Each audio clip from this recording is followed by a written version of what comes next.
ได้แน่เลยครับว่าเรามาไหนกันจ๊ะอยู่เกาะเซนโตซายูนิเวอร์แซลใช่โอเคมีคนบอกอยู่ว่าถ้ามาตรงนี้ไม่ต้องซื้อตั๋วมาถ่ายรูปได้แต่ถ้าเข้าข้างในอย่าต้องเข้าดิ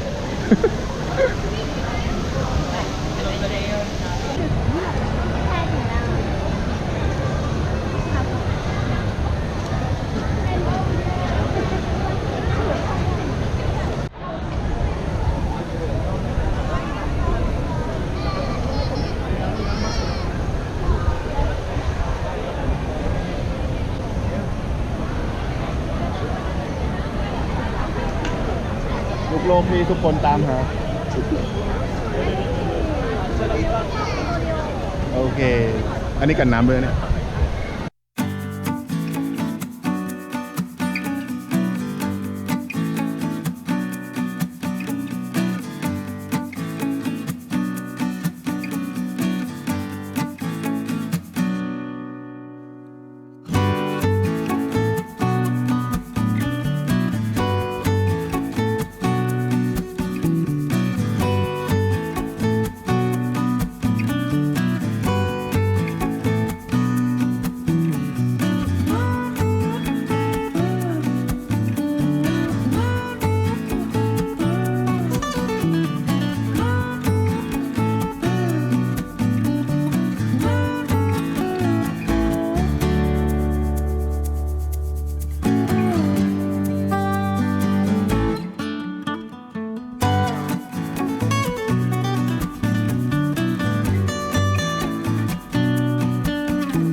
ใหญ่มากอะต้นไม้อะไรวะเช็คไม่ต้องใช้ตัวอะไรอะ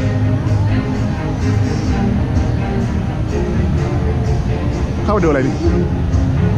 แอดเวนเจอร์อะไรไม่รู้วะไม่รู้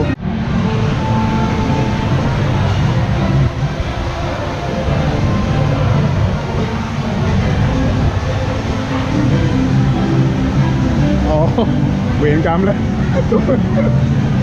เดินไปก็ได้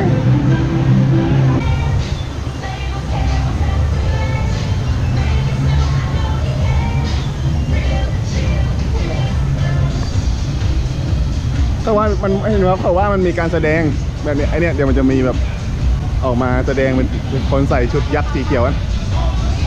ดูดิประตูบ้านเริ่มเทิม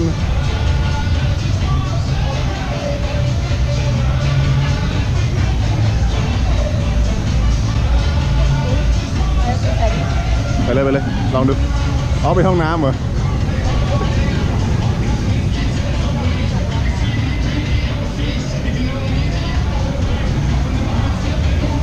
ฮะ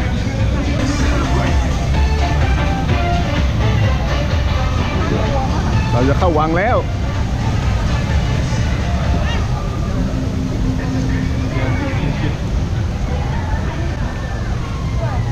ดีฝนไม่ตกอ่ะเนี่ยนี่มีฝนนิดต้องรีบมาซะก่อนด้วยพรุ่งนี้ก็เข้าห้างอยู่ดี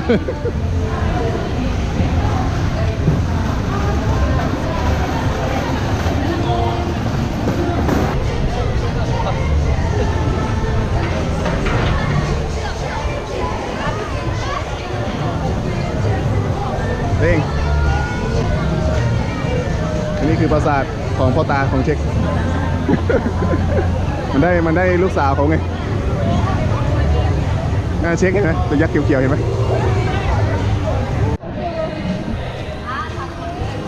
เข้าดีกว่ามัน มันไหมมันมากๆเลยไม่คิดว่าจะมันขนาดนี้ ดูไปดู 4D มามันสุดยอด 4D เช็ค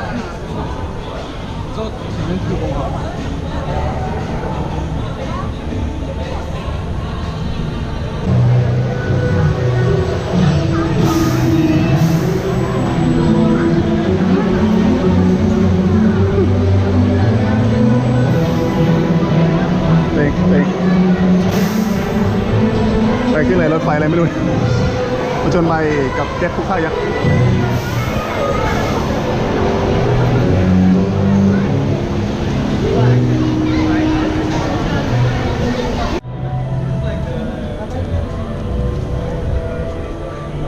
เป็นไงรู้สึกไงบ้าง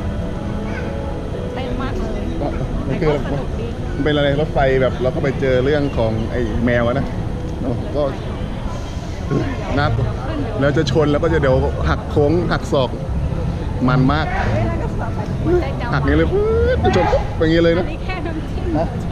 หัวใจจะวายแล้วแค่นี้แก่ลงเยอะ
ปะ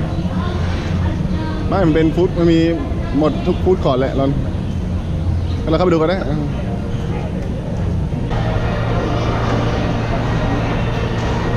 คือน้ำอะไร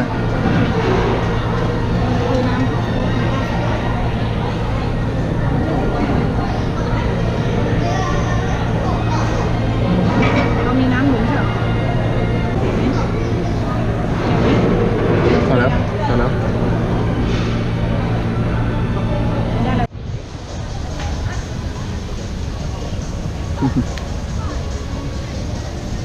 เดินไปก่อนนะจะได้ถ่ายโอคืออะไรอ่ะอียิปต์เหรออียิปต์ใช่ไหมสถาบันประกับศัลยกรรมอียิปต์อ๋อเข้าไปเลย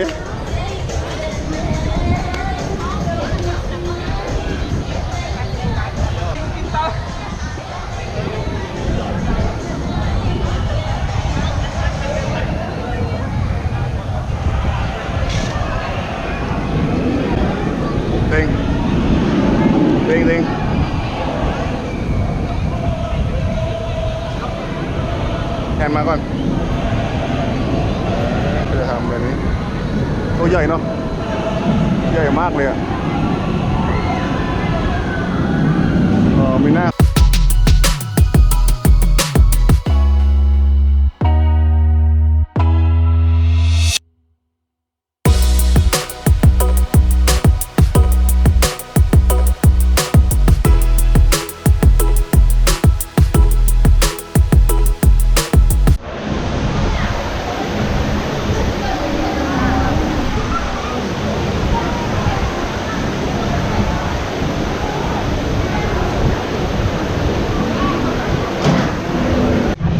คนเคยผ่านไอ้มัมมี่มาเราจะรู้นี่ผ่านมัมมี่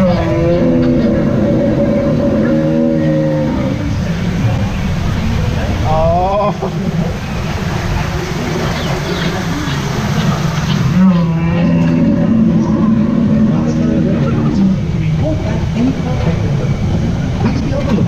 and report back anything you find. We now resume our normal program.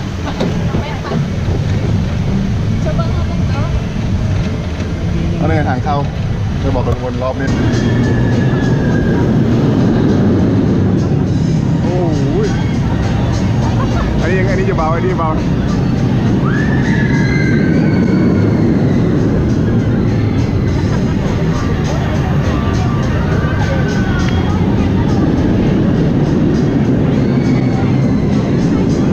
ไอ้โดนหักโค้งกันน่ากลัว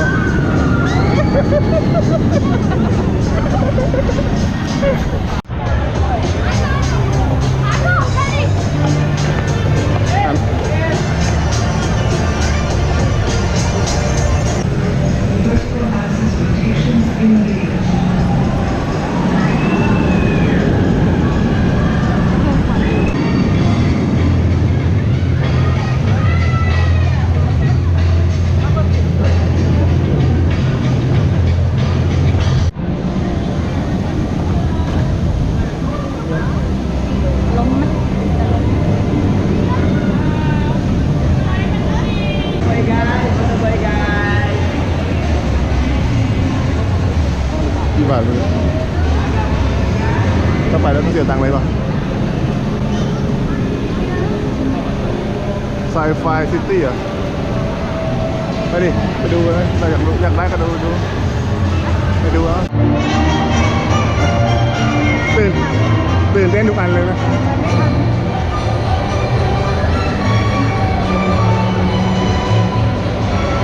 อันนี้อะไรอ่ะคือเทศกาลคริสต์มาสอย่างเงี้ยเหรอแต่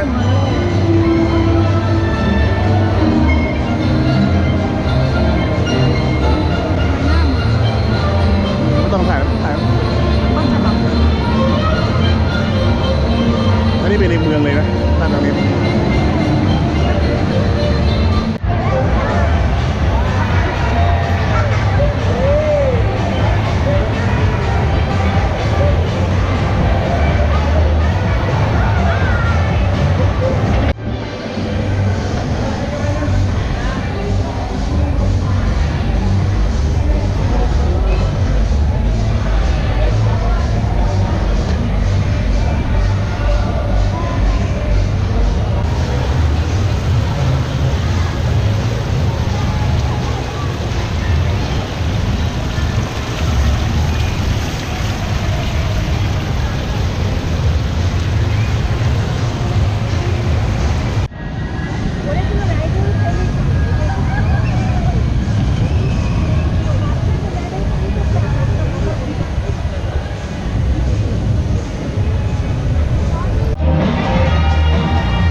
exit อยู่ไหน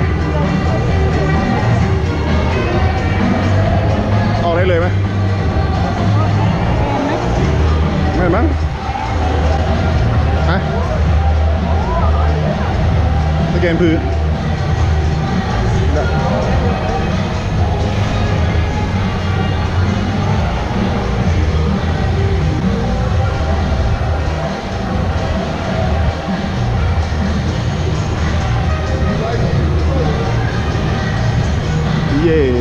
นอกก็